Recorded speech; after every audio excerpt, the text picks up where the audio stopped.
Fue un problema conseguir el auditorio de la Feria del Libro. Último libro que ha sacado, que es como una especie de bomba, que se llama La Batalla Cultural, que son palabras polémicas, la palabra batalla y la segunda palabra que te imaginas es la palabra derecha. Sí.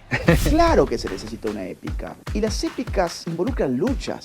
Mientras tanto, los cristianos en general, y la Iglesia Católica en particular, compran ese discurso de que ellos, por creer en Dios, no tienen derecho político a expresar su opinión y su voluntad política, y que a lo único que tienen derecho es a esconderse dentro de las iglesias a rezar.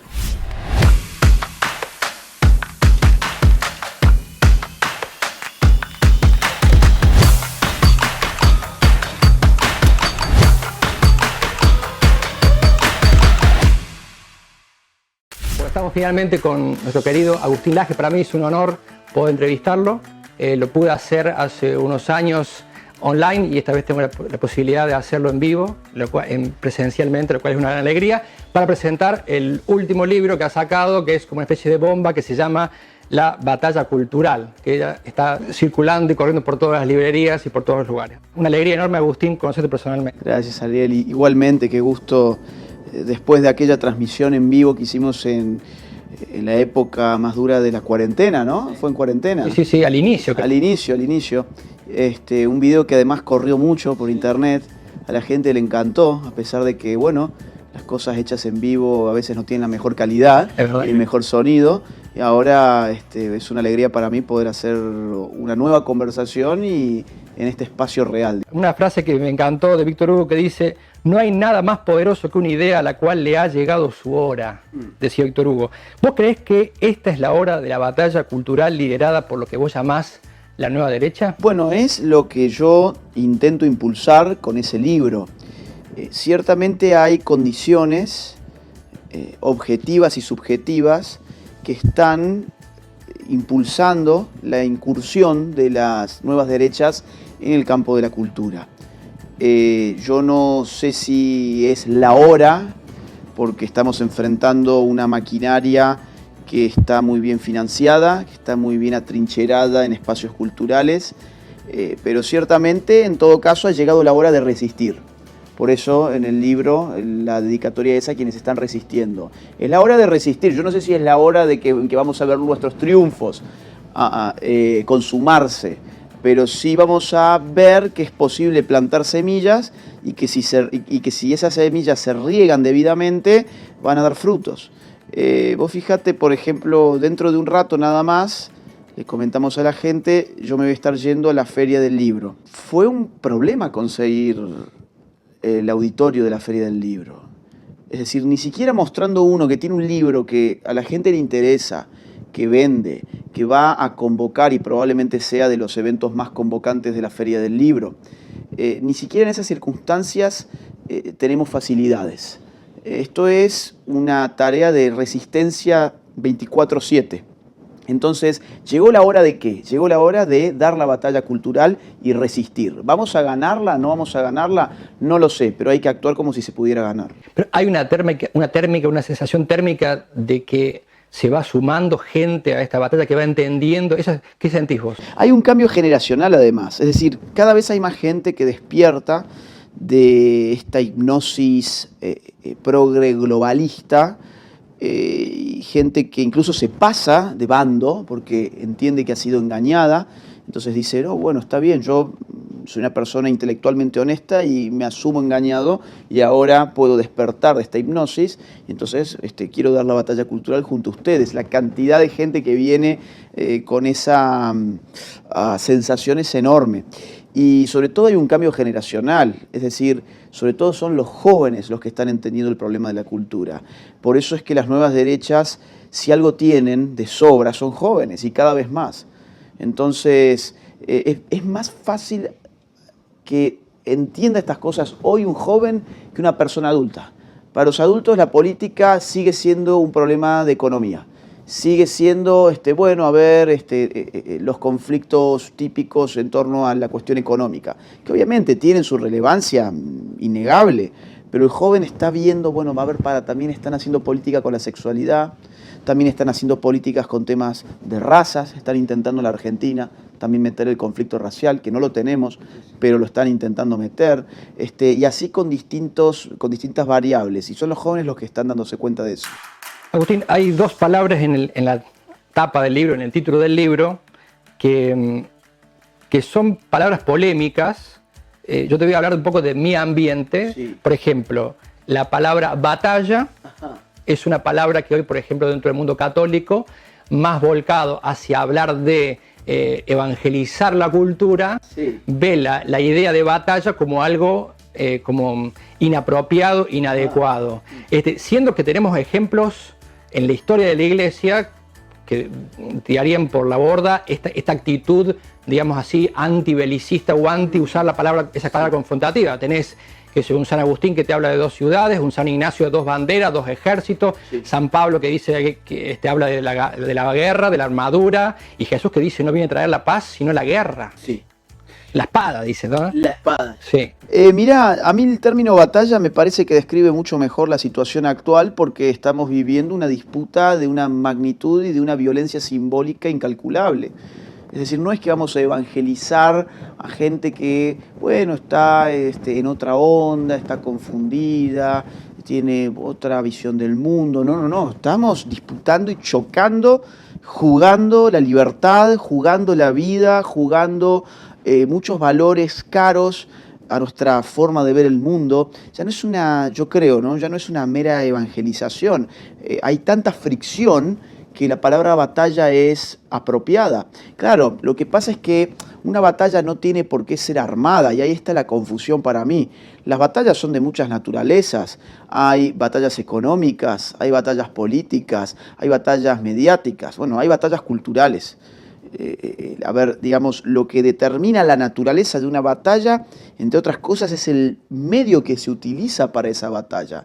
En una batalla política, los medios son las campañas políticas que le piden a la ciudadanía su voto, por ejemplo, para simplificar, ¿no?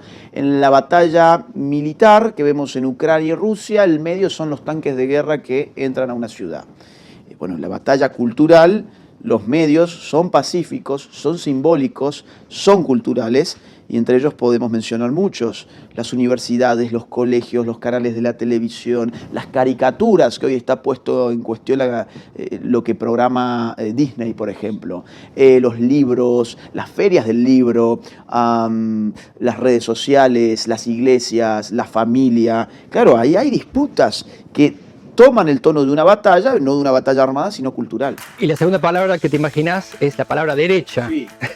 Que para el mundo católico también es una divisoria de aguas que se la evita, que parece como una mala palabra. Vos ya conocés muy bien esto. Yo pensaba cuando Agustín eligió esta nueva derecha, no habrá pensado, sino vamos a hablar de otra palabra no cargada de connotaciones negativas. ¿Tuviste algún momento de donde dudaste o siempre dijiste, este es el concepto que tenemos que llevar adelante? A ver, yo creo que ese es el concepto que hay que llevar adelante y no lo dudé. Sí tengo claro de que se puede hacer cuesta arriba más que por una resistencia externa, por una resistencia interna. Y eso es un gran problema. Hay tanto tabú en torno a esa palabra, hay tanta vergüenza, hay tanto pudor, que estamos constantemente autoflagelándonos, buscando que nuestros adversarios nos llamen como nosotros quisiéramos que ellos nos denominen. Ellos nunca van a hacer eso. Ellos no esperan que nosotros los llamemos de otra manera. Ellos se apropian de la manera en que nosotros los designamos. Pues fíjate que acá la política, en cierta medida, es la operación de nombrar al otro, ¿no? O sea, yo nombro a mi amigo y nombro a mi adversario. Al ponerle un nombre lo sitúo, tanto el que está conmigo como el que está al frente. Y esto es muy importante porque cuando nosotros decimos ellos, los socialistas, los comunistas, los marxistas, los progresistas, los globalistas, decimos son de izquierdas, ellos no se largan a llorar y no empiezan a negarse como izquierdistas. Yo sé, claro, yo soy una persona de centro izquierda, por ejemplo. Yo soy una persona, claro, que abraza ideas de izquierdas. ¿Cuál es el problema con eso? No, bueno, está bien.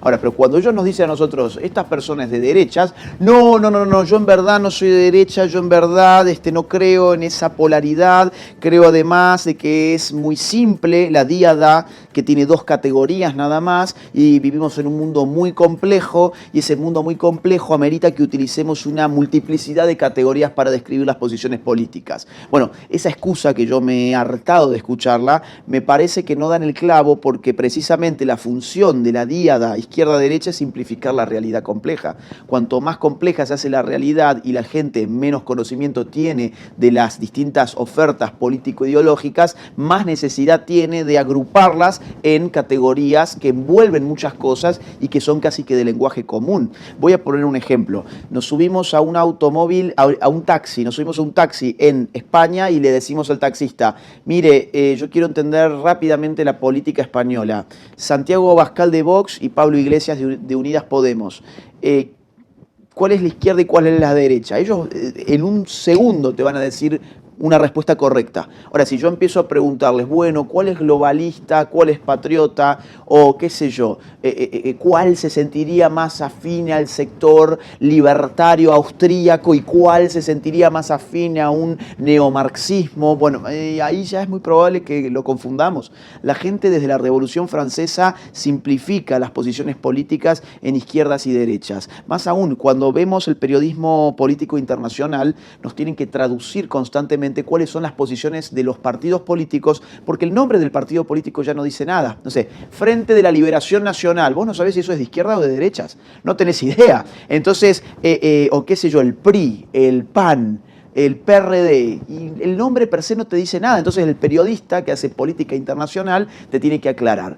Keiko Fujimori es en Perú la candidata de la centro-derecha y Castillo de la izquierda, por ejemplo. Kast es la ultraderecha en Chile y Boric es la izquierda. Te lo tienen que poner así porque ellos saben que es la manera como vos vas a entenderlo, mucho más a que si te ponen simplemente el nombre del partido de su fuerza. Entonces, ¿cuál es la pérdida? La pérdida es enorme, porque mientras vos tenés un adversario que está totalmente comprometido con una categoría muy englobante que junta a muchos en ese sector, porque cuando hablamos de izquierdas podemos hablar de socialistas, comunistas, neomarxistas, anarquistas, socialdemócratas, ¿sí? Distintas posiciones que se sienten relativamente cómodas con ese rótulo. Y ahora, cuando vos hablas de las derechas, ninguno quiere decir yo soy de derechas. Entonces, ¿cómo te articulás si no tenés un nombre común? ¿Cómo yo designo a mis amigos? Los termino designando con un nombre demasiado particular. Por ejemplo, estamos los paleolibertarios. Allá están los paleoconservadores, los neoconservadores, los randianos,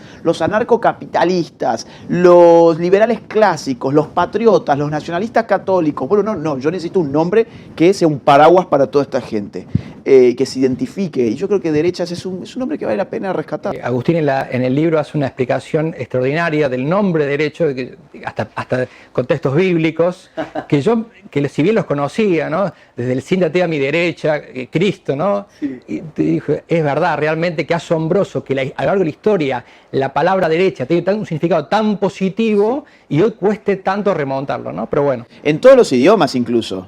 Cuando uno piensa, por ejemplo, la palabra right, ¿no? Significa derecho, correcto, derecha, ¿no? O por ejemplo la palabra diestra o siniestra, ¿no? Lo siniestro es lo izquierdo, lo diestro, lo que tiene destreza, lo que se desenvuelve bien es lo derecho. Agustín, hay un fragmento que quiero leerte de un escritor que se llama Alessandro Baricco, un italiano, que él escribió un libro que se llama Los bárbaros, ensayos sobre la mutación, no sé si ha tenido ocasión de leerlo, y hay una cita que me gustó porque dije, tal vez Agustín puede entender el significado de esto. Dice así, habla sobre la mutación que se ha producido en el hombre moderno, que se está produciendo. Él ve la mutación, hace una descripción, dice, algo está cambiando en el hombre moderno, ¿no? Dice, podría ser, soy consciente de ello, el normal duelo entre generaciones, los viejos que se resisten a la invasión de los más jóvenes, que defienden sus posiciones acusando de bárbaros a las fuerzas emergentes y todas estas cosas que siempre han ocurrido y que ya hemos visto 1000 veces. Y acá dice, pero esta vez parece distinto. Es tan profundo este duelo, lo de la batalla, es tan profundo este duelo que parece distinto. Por regla general se lucha para controlar los puntos estratégicos del mapa, pero aquí, de una forma más radical, parece que los agresores están haciendo algo mucho más profundo. Están cambiando el mapa. tal vez ya lo han cambiado. Entonces, esta idea de que el adversario ha cambiado el mapa, ¿puede ser que esta sea una estrategia de la batalla cultural, al menos del adversario? Yo encuentro en eso una descripción perfecta de la batalla cultural. Es decir, él dice acá hay algo más profundo, no es simplemente lo superficial que está precisamente afincado en la superficie del territorio. No es simplemente la conquista de un pedazo de tierra, es la conquista del espíritu humano. La batalla cultural es la conquista de esas gafas que utilizamos para ver la realidad. Nosotros no tenemos una especie de inmediatez incontaminada respecto de las cosas que existen, de la realidad. Nosotros miramos las cosas desde nuestras costumbres, desde nuestras creencias, desde nuestros valores, desde nuestro lenguaje incluso. Te pongo un ejemplo muy claro para mucha gente. Si tu cultura, por ejemplo, vamos a poner nuestra cultura, entiende que matar a un ser humano inocente es un mal, lo entendemos así. Pero si esa misma cultura modifica el lenguaje de cómo designamos al aborto, cómo definimos al aborto, yo sin generar un conflicto moral puedo terminar impulsando un montón de mujeres a cometer un aborto por decirles que el aborto es la interrupción del embarazo. ¿Esto sería como cambiar el mapa? Y eso sería cambiar el mapa. ¿Por qué? Porque cambiaste las palabras. Ya no dominaste un territorio, lo cambiaste por completo. Le cambiaste la forma de acceder a algo llamado aborto, de acceder moralmente a algo llamado aborto. Porque vos accedes con las palabras a eso. ¿Qué es el aborto? El asesinato de un ser humano en gestación. Ups, acá hay una contradicción moral, porque mi cultura y mis creencias y mis valores me instan a respetar la vida del prójimo. Sobre todo cuando ese prójimo además es inocente y no genera un peligro para mí. Entonces, otra cosa es la autodefensa, ¿sí? Eso es lo que quiero marcar. Pero ahora, si yo logro modificar esas palabras con las cuales defino el aborto como quitarle la vida a un ser humano inocente que está siendo gestado y lo invisibilizo con las palabras diciéndole interrupción del embarazo, pues sin ningún conflicto moral condiciono la conducta, impulso la conducta de muchas mujeres a hacerse un aborto sin tener la conciencia de que allí están matando a su propio hijo. Cambiaste el mapa, cambiaste las palabras y lograste un efecto práctico. Y esto es muy importante que se entienda. La batalla cultural se trata de efectos prácticos, no son abstracciones en el aire. Esto se trata de poder. Es decir, ¿qué es el poder? El poder es una probabilidad, la probabilidad que yo tengo de imponerte mi voluntad. Yo tengo poder sobre vos cuando tengo la probabilidad de imponer mi voluntad, y yo puedo imponer mi voluntad de muchas formas. Yo ahora podría sacar un arma, apuntarte y decir, quiero que hagas X. Mi voluntad es que vos hagas X. Y vos muy probablemente lo vas a hacer porque estás desarmado y porque querés conservar tu vida, ¿sí? Entonces yo manipulo tu conducta, tu acción. Ahora, yo puedo, por ejemplo, de otra manera, no con un arma, puedo sacar un fajo de $10.000 y decirte, quiero que hagas Y. Y vos podés, ay, no es mi voluntad hacerlo, pero sí que quiero tener ese fajo de $10.000. Entonces, aumento ¿qué cosa? Mi probabilidad de que vos cumplas mi voluntad, no la tuya.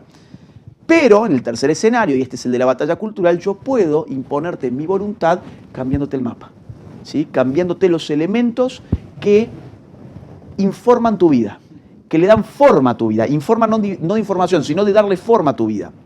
Cambio tus creencias, cambio tus valores, cambio las palabras que utilizás, te bombardeo con distintos símbolos constantemente, te vendo esto y aquello. Entonces, esta forma del poder es la más eficiente por lejos. ¿Sabés por qué? Porque vos no podés resistir, porque no percibís concretamente el poder. El poder más eficiente es el que no se percibe, curiosamente.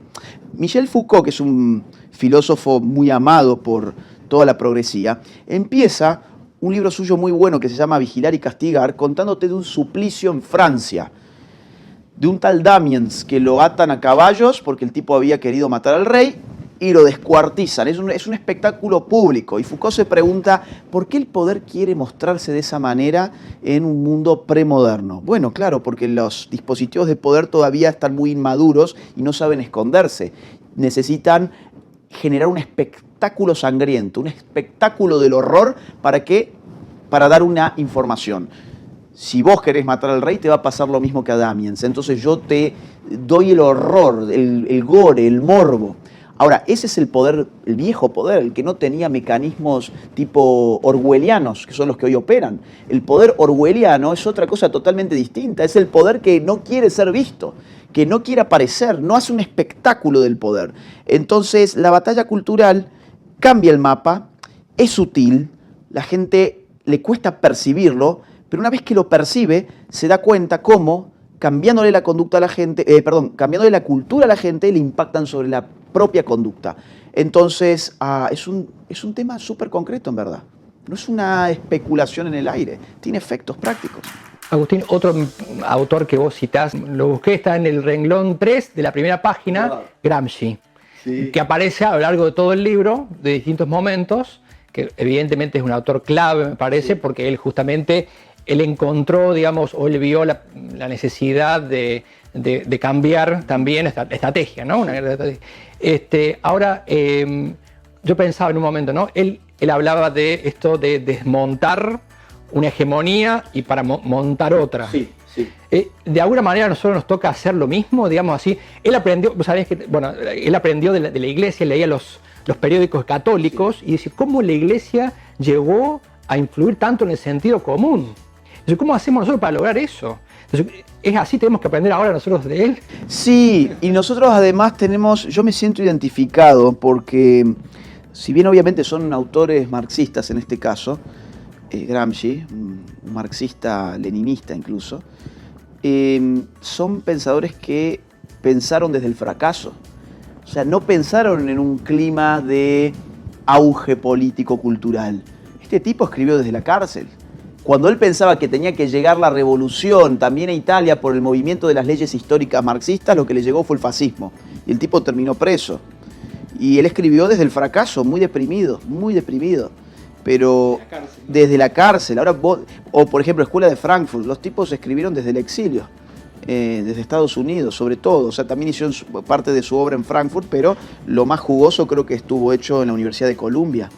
Entonces vos empezás a darte cuenta que el fracaso es un motor, ¿para qué? Para modificar lo que estás haciendo. Es decir, sería muy tonto estar fracasando una y otra vez con lo mismo sin cambiar la estrategia. Y estos pensadores cambiaron la estrategia. Gramsci, ¿qué dijo? ¿Por qué esto se ha dado en Rusia y por qué en Occidente no?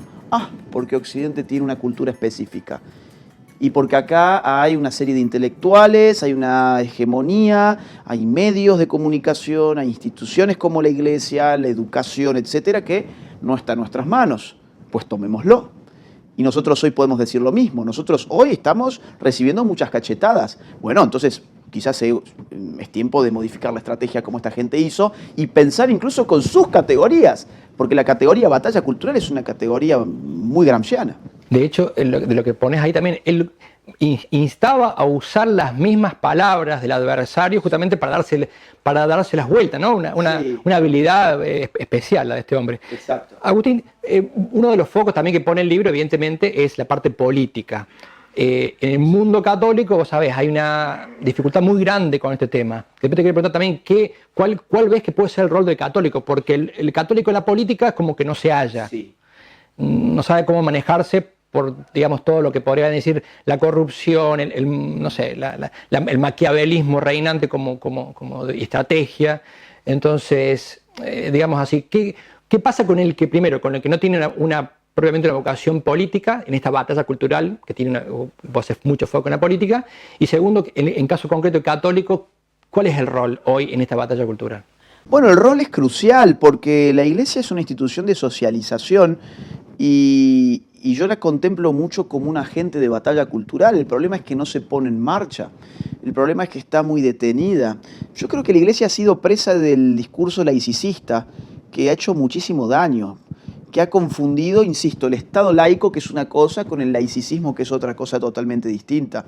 El Estado laico es un Estado neutro religiosamente, que reconoce que en una sociedad hay una pluralidad de credos y les da libertad religiosa a esos credos y no se mete a decir cuál es el Dios verdadero o cuál es el Dios falso. Eso es un Estado laico. Ahora, lo que hoy tenemos no es un Estado laico. Lo que hoy tenemos es un Estado que toma partido religioso para decir que no hay Dios. Entonces ya viola sus propios principios.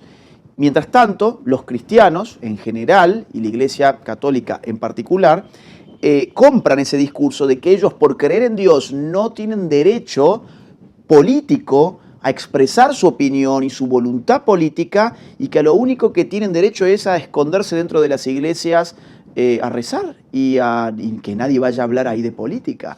Hasta que llega el día en que vienen las elecciones y salen los políticos a tocar las puertas de las iglesias a pedir apoyo de los sacerdotes, de los pastores, de los líderes religiosos en general, o basta que venga una catástrofe natural para que se vaya a tocar el timbre de la iglesia a pedir que ayuden con caridad, o basta que el Papa te dé una reunión para ir a aprovecharte de una imagen religiosa como la es el del Papa Francisco en este caso. Entonces, al final de cuentas, lo que se genera es una cosa espantosa, y es que mientras los católicos y los cristianos en general se autocensuran porque comieron el cuento laicista, ese Estado los mantiene silenciados, pero se aprovecha políticamente de ellos cuando les conviene. Ahora, ¿qué se podría hacer? Y para mí sería fabuloso que se vuelvan a formar ciudadanos también en las iglesias. A ver, vos fíjate esto, mira. Se dice, la familia no puede educar bien a sus hijos, así que esta función le pertenece al Estado y nosotros vamos a darles educación sexual integral. Hay muchos embarazos adolescentes, este es el fracaso de la familia y nosotros vamos a hacernos cargo. Bueno, se hicieron cargo muy mal porque los embarazos adolescentes se dispararon, no cayeron, ¿bien? Ahora, ¿por qué nosotros no podemos decir, miren, el nivel de educación política que te da un colegio es lamentable, es paupérrimo? ¿Por qué no podemos devolver la educación política a las instituciones de la sociedad? ¿Por qué no podemos devolver la educación política a las iglesias? Que den sus cursos de formación. ¿Cuál es el problema? Si digo, no podemos partirnos y ser un tipo de persona cuando entro al templo y después salgo y entro en los dominios del Estado laico y tengo que fragmentar mi identidad para estar de acuerdo con el dogma vigente. Es una locura. Yo creo que las iglesias tendrían que de una buena vez, y yo hablo de plural porque también contemplo a los evangélicos en esto, tendrían que ponerse las pilas y empezar a formar hombres de fe, por supuesto, esa es su misión primordial, pero ciudadanos también, porque después esa misma gente es la que vota personas que terminan reventando la libertad religiosa, la objeción de conciencia, la vida del ser humano por nacer, la libertad de los padres de familia para escoger la educación de sus hijos, terminan persiguiendo a los pastores y a los sacerdotes. En México hay 5 sacerdotes que fueron condenados hace 3 o 4 meses, por haber dicho en sus homilías que los católicos debían razonar bien su voto. O sea, llegó hasta tal punto que 5 han sido condenados. Bueno, ¿hasta cuándo más vas a esperar para darte cuenta que tu iglesia está inserta en un mundo regido políticamente y que si tu iglesia no tiene la capacidad de educar políticamente a sus fieles van a terminar votando a sus propios verdugos? El tema del liderazgo, ¿no? O sea, vos hablas en el libro, hablas sobre el liderazgo cultural, hay tipos de liderazgo cultural, ¿no? Sí. Ahora, ¿vos creés que estamos como flojos, estamos descuidados en preparar líderes para el combate cultural? Yo creo que sí, porque hay un nivel de superficialidad que a mí me aterra, y es pensar que uno se puede formar con videitos de TikTok, con un tweet, con un meme. Eso está bien, pero eso es difusión, eso no es formación. Eso es difusión, es un impacto rápido. Hay muchos chicos que vienen y me dicen, gracias a vos, ya estoy dando mis debates, o voy a empezar a dar mis debates, ya me vi como 4 o 5 videos tuyos. No es que yo les quiera echar, digamos, agua fría encima, un baldazo de agua fría, pero yo diría, mira, los videos están muy bien, son una introducción. Si solamente te quedas en el video, es muy difícil que vos puedas dar un combate cultural real, porque el combate cultural se trata también de ganar en los argumentos. Nosotros tenemos que ser mejores no solo en nuestras intenciones y en nuestros valores, sino en nuestras capacidades.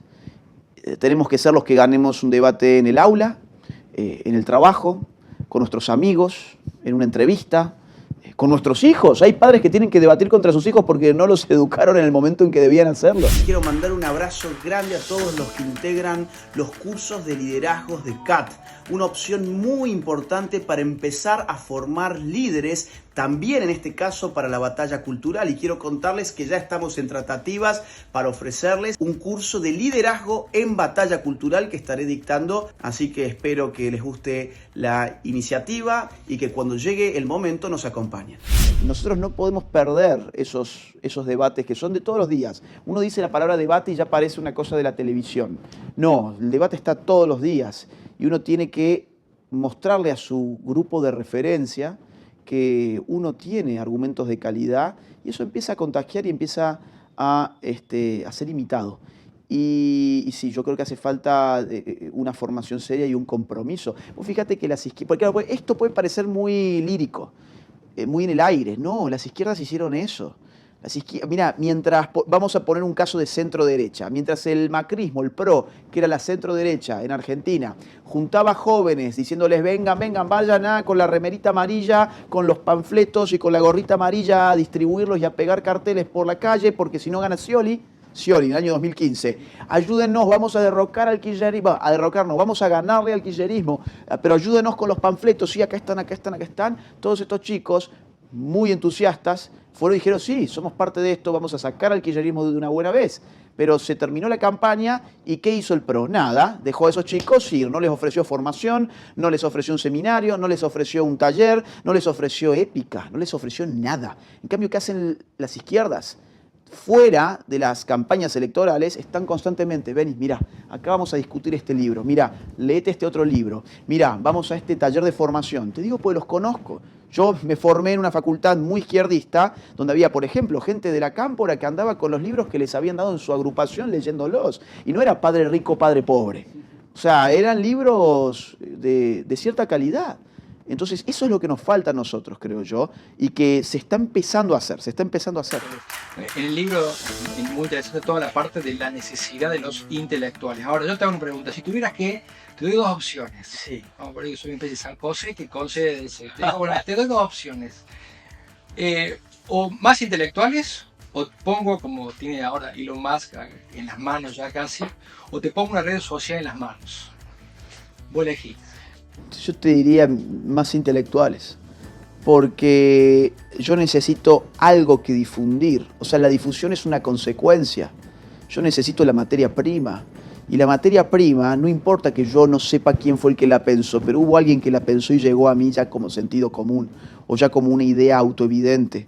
Todo lo que estamos hablando ahora viene de cabezas que no son las nuestras. Se han ido, digamos, pensando, repensando, digiriendo, transmitiendo, y nosotros necesitamos una renovación intelectual. Las redes sociales obviamente son un gran aliado, pero esto es como que, a ver, como que yo te diga, ¿qué preferís? Vamos a ver, ¿una carreta sin caballos o los caballos solos? Bueno, yo para empujar la carreta voy a necesitar los caballos. Ambas cosas son necesarias, pero si vos me pones a mí a que yo escoja en este momento, y el caballo por lo menos me puedo subir encima. Necesito a alguien en la base, los que están ahí generando ideas, y ellos tienen muchos. Digo, uno entra en una librería y está repleto de libros de izquierdas, progresistas, globalistas. Te metes en una universidad, está totalmente dominado, están dominados. Es asfixiante para muchos alumnos entrar ahí. Entonces, yo creo que en este momento, estratégicamente te diría que los intelectuales surgen.